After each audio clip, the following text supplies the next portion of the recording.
I got here at HBS in 1972, and I was awarded a Cognitive Fellowship, which Bert King was the head of. Bert King made it possible in the early days for thousands of African Americans to join the business community, and not only HBS, but 10 other major schools around the country. He set a legacy for what we're all about. Whether it were not for people like Bert, we would not be in this room. So I just want to make sure that we all know that that legacy is now being represented by Linda Oubre. And to introduce Linda Oubre is Cheryl Joyner. Just a few words about Cheryl Joyner. A few words are not enough. This young lady is brilliant in her own realm. She is a chairman of Parent Music Group, and a group that organizes and finds and sources music from producers and arrangers and recording artists in over 144 countries. Prior to that, she had executive roles at Live Nation, Jazz at Lincoln Center, Warner Brothers, where she has had designed and executed marketing campaigns for the likes of people like Prince, Madonna, Maxwell, Branford Marsalis, need I go on, and many others. I am particularly proud of the fact that Cheryl led the celebration of all Black alumni graduating from Harvard University. 10,000 were invited to the Harvard Black Alumni Weekend. And we had more than 1,000 attendees. And it was a chance for us to demonstrate that we are one Harvard. And we try to apply that principle not only to people here on campus, but also in our community. So Cheryl, would you mind introducing Linda? Thank you.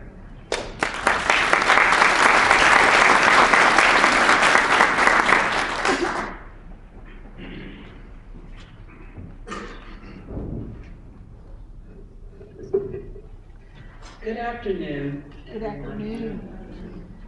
Thank you, Ken Powell, for your kind words and for your long time devoted work on behalf of our alumni as president of the Harvard Business School African Alumni Association. And congratulations to the members of the ASU for a job well done in putting this wonderful conference together.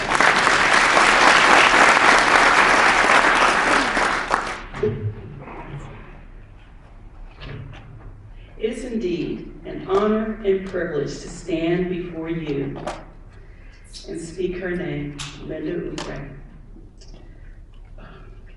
Rare is the moment you get to publicly thank the one person who was responsible for changing the entire trajectory of my life by sitting on the HBS admissions committee and advocating for me, and I am certain for many others in this room and across the globe. Getting accepted under Linda's watch to the Harvard Business School Deferred Admit Program at the age of 19 during my senior year at Williams College remains the key turning point in my life, and I'm so proud to speak about this extraordinary woman. To this day, I privately credit her for my ultimate success in the entertainment industry, and by extension, her wonderful husband, Nate, who at my request kindly reviewed my typewriter-created HBS application and critiqued it, trashed it, critiqued it, trashed it, at least 3 times before I finally summoned the courage to finally submit it to admissions. For once I got admitted here, I went on to lead the Arts and Media Club and a distinguished leadership series that directly resulted in landing my first executive position in the music industry, working under HBS alum Al Teller at NCA Records in Los Angeles. People like Linda come few and far between these days, for she's always been a forward-thinking, tireless advocate for diversity and agent for change. She didn't just speak it then, she always walked the walk and changed the lives of so many among us. I and countless others owe Linda a lifetime debt of gratitude for her tireless efforts on our behalf here at HBS. Much like Bert King, for whom this award is named, Linda remains one of the true pioneers of diversity in admissions, and her work here remains just as relevant today as it did when she advocated relentlessly on our behalf. It is no mere coincidence, while as a student here, Linda also received a fellowship from the Council for Opportunity for Graduate Management Education, the organization founded by Bert King. She is indeed an exemplary torchbearer of his outstanding legacy. Certainly you've read the bio of this extraordinary woman for whom we honor today. In doing so, you see the consistent theme of her entire life's work has been dedicated service to others and implementing important diversity initiatives. For over 30 years now, she continues her commitment to increasing representation of minorities in MBA programs by volunteering as an admissions interviewer and coordinating minority recruitment activities for HBS and the UCLA Anderson Graduate School of Management. On the professional side, and appointed in 2012, Linda currently serves as the Dean of the College of Business at San Francisco State University and one of only a handful of African American women to head a business school. She leads more than 150 faculty and 6,000 students at one of the most diverse campuses in the United States, which trains leaders who look like the world. It comes as no surprise, Linda was also recently named by the San Francisco Business Times as one of the most influential women in business. Previous to her important roles in educational institutions, including the first Chief Diversity Officer at UC Davis Graduate School of Management and serving as instructor for top institutions such as Wharton, Kellogg, and UCLA. All right. She also excelled as a key corporate executive for companies such as LSO Ventures, the Los Angeles Times, Disney, and Bright Smile, where she launched the first one-hour teeth and whitening spa, which I definitely loved going to. She told me about it, and took the company public on NASDAQ. She continues to reach for new heights and is expected to graduate with her doctorate in higher education management from the University of Pennsylvania in spring 2017. So this will be one of the last few times where I don't have to address her as doctor, right? Overall, Linda is in the business of opening doors and showing us how to walk through. She has successfully equally balanced her professional and personal life as a devoted wife of nearly 35 years, it's a little over 34, to Nate, and mother to their outstanding and accomplished sons, Nathaniel and Alexander. They continue to make a significant difference in their community and have recently endowed the Linda and Nathaniel Oubre Leadership Scholarship at the San Francisco State College of Business as a way of providing opportunity to students who, much like Linda, who eventually graduated cum laude from UCLA, are also first-generation minority college students. Linda and her family are extraordinary examples of professional excellence, broad philanthropic engagement, and overall sterling achievement. Bert King stood for service, and I can think of no better person more deserving than Linda Oubre to receive such a distinguished award. I deeply appreciate the privilege to honor you for the difference you've made in my life and countless others. I told you I'm not going to cry for this one too. By virtue of her illustrious career achievements and outstanding service to our community, Dean Oubre is truly a shining beacon of light throughout our entire Harvard University alumni community and the world. Much like Bert King, whose tireless efforts as an assistant director of admissions diversified the student body in historic and extraordinary ways, Your impactful life's work will have a lasting effect on many generations to come. As such, it is my distinct honor and privilege to present the Bert King Award for your service to our champion, Dean Linda Oubre. So proud to speak your name. Thank you.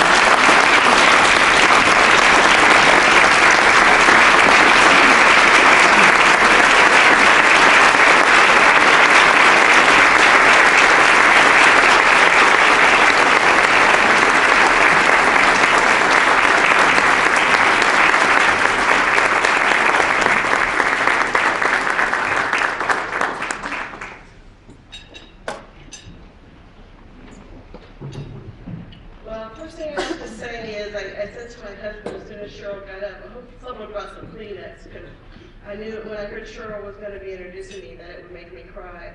And to be honest, I walked in last night and seeing people like Linda Stubblefield, Timothy Anderson I see every day, but I think was a champion for him. He's a champion for me and many others.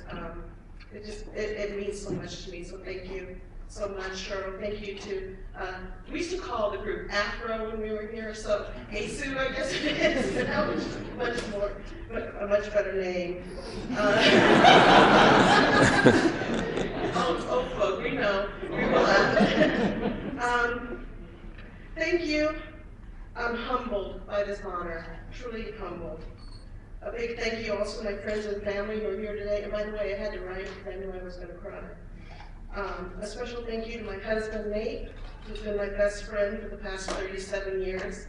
And people always are shocked. We actually met at UCLA in the Black Student Union office. We not only persevered through UCLA and the Harvard Business School together, but he's the best father in the world to our two sons. And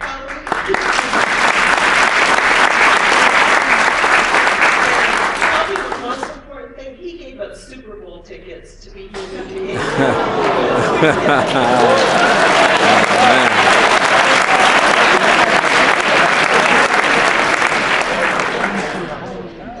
Thank you also to my little brother Alan. You have to wave, Alan, who hates when his three sisters call him our little brother. Alan, you know I love you with all my heart, but what I'm sure I've never told you is that I also respect and admire you. You're an inspiration to me, and I want to be just like you when I grow up. Thanks to my niece Lauren, who goes to school down the river. Her father Derek, some of you might know, was class of 1987, so she's representing the family also. And then to my other little brother, Timothy Anderson, who I met when he was a student at UCLA and hired him as an intern, and now he's my chief development officer at San Francisco State. And he's HBS 95.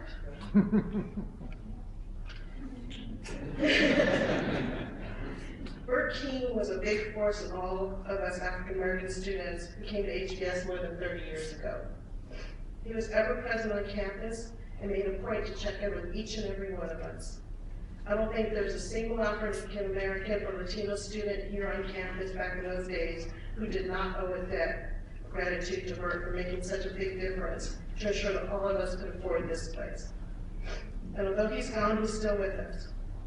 Most of us in this room would not be here if it weren't for Bert King and the many others, including Naylor Fitzhugh, Lily Lincoln Lambert, who was the first African-American woman to graduate from here, Dennis Hightower is a personal mentor of mine at Disney, Anne Fudge, Professor Jim Cash, who was the only African-American professor back in the day when we were here, and people like Ken Powell. They're the ones who truly changed our lives. I think one of the things that Cheryl and also Ken Chanel and Deval Patrick this morning touched on is that many of us left HBS a little worn and weary, but wanting to change lives for people who look like us and came behind us. This is something that I was taught by our grandparents. My grandparents never graduated from elementary school in Montgomery, Alabama, and yet they went on to be a force in the civil rights and union rights movement in Detroit. And though my grandmother passed away 25 years ago, my grandfather just turned 101 a couple weeks ago.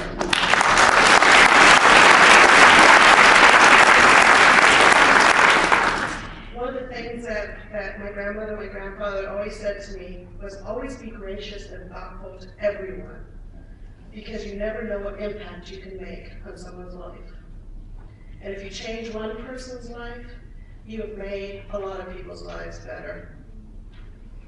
This is how I've tried to live my life,